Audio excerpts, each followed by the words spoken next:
the note-taking series. You didn't look here again. How do you look here and say it? Welcome to the third part of the note. Welcome to the third part of the note series. Welcome to the third part of the note-taking series. Welcome to the third part of the note-making series.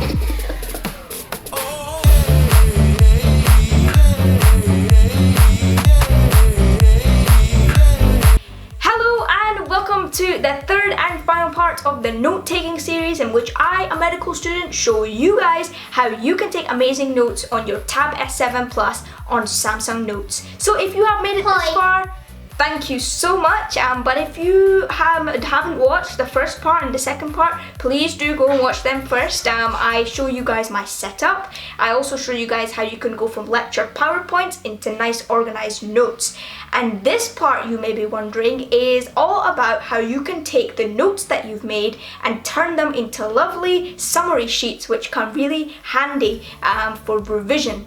So stay tuned to learn how you can solve the A4 page problem in Samsung Notes, which a lot of you have been asking about, and also how you can just make really lovely posters and you can study and get the good marks that you need. Hi. Without further ado. No, I'm not touching. Let's get on to it. Alright, so first I just want to compare the size of the Tab S7 Plus with a standard A4 piece of paper. Now I do just want to put in there that the Tab S7 Plus is 12.4 inch display, and the A4 piece of paper, as you can see in comparison, doesn't look much bigger. If we put them on top of each other, I just want to show you the little marginal differences that we have. A lot of you were curious about this. Now, one of the main problems that we have in Samsung Notes is that there's not really an option for a portrait or landscape piece of paper, nor do we have options to choose a A4, A3 or A5 sizing of paper. So the way I work around landscape and portrait is I basically just have like my normal template on, blank template, for my mind maps most of the time, and I just turn the tablet clockwise at an angle. So you can see here that when I zoom up on the piece of paper and I just go all the way to the top, that space there is what's going to be covered in one page, and that is the space of an A4 piece of paper. I'm just going to draw a line here just to show you guys about the amount of space we have for an A4 piece of paper, but that is the way that I work around it. So that was all to do with how if you have infinite scrolling on. If you have separate pages on, you can see here that it kind of splits it up into pages itself, and this way you actually have an A4 piece of paper.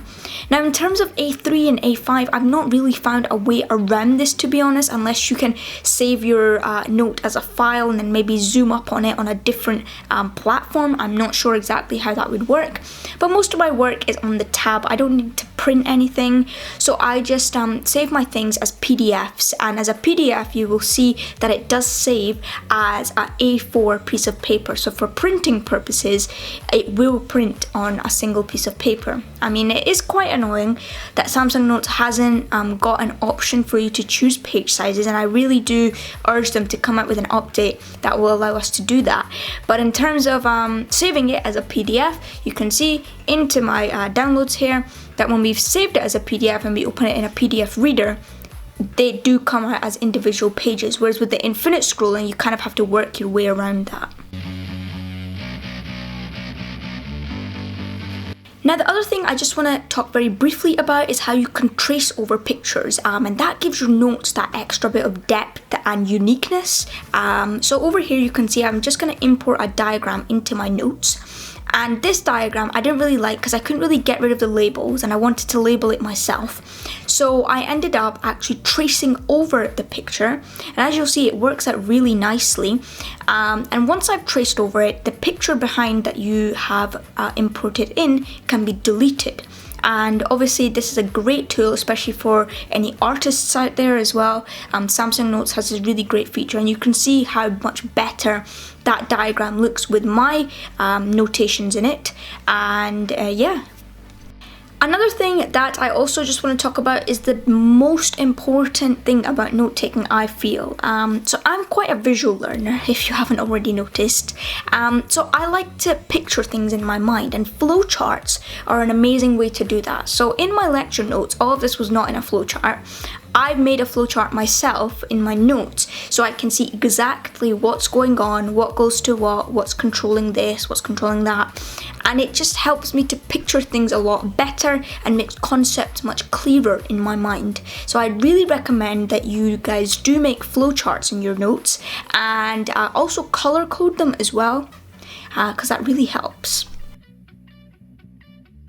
Alright everyone, so I think this is what you've all been waiting for. How do I make these amazing summary sheets that really come in handy for revision? So basically I take my tab and I turn it around first because I want it in landscape. I feel like that's the most effective for this kind of style of revision notes. And then I put my main topic in the middle, which for this mind map it was trauma. And then before I actually start to make the mind map, I come up with all of the subheadings and the topics that I want to cover in this mind map. And I do that from looking at my notes. So the notes I've taken from the PowerPoints that the university has given me. So for this mind map, I've got primary survey, physiological triad of death, reasons for reduction in trauma deaths, timing, shock, treating blood loss, and acute blood loss. And these headings all together will form the summary for the topic of trauma. And that is all I need to know. So when I need to refer to something, I'm going to look at this mind map rather than having to look at like 4 different pieces of notes, or even more annoying, having to go through a PowerPoint. So I'm just going to let you guys watch, and I hope that you all enjoy this satisfying creation of a mind map.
While we're here, I might as well show you another one, which is on chest pain.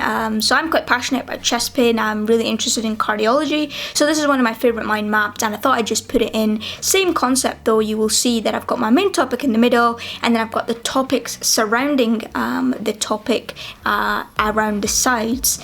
And I hope that you guys enjoy it.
So that is going to be the end of the note-taking series. I hope that you have enjoyed this series. You guys have been showing a lot of love on it, and as always, if you've got any questions, leave them in the comments, email me or follow me on the Instagram, and I will see you all next week. And And subscribe the video if you're new.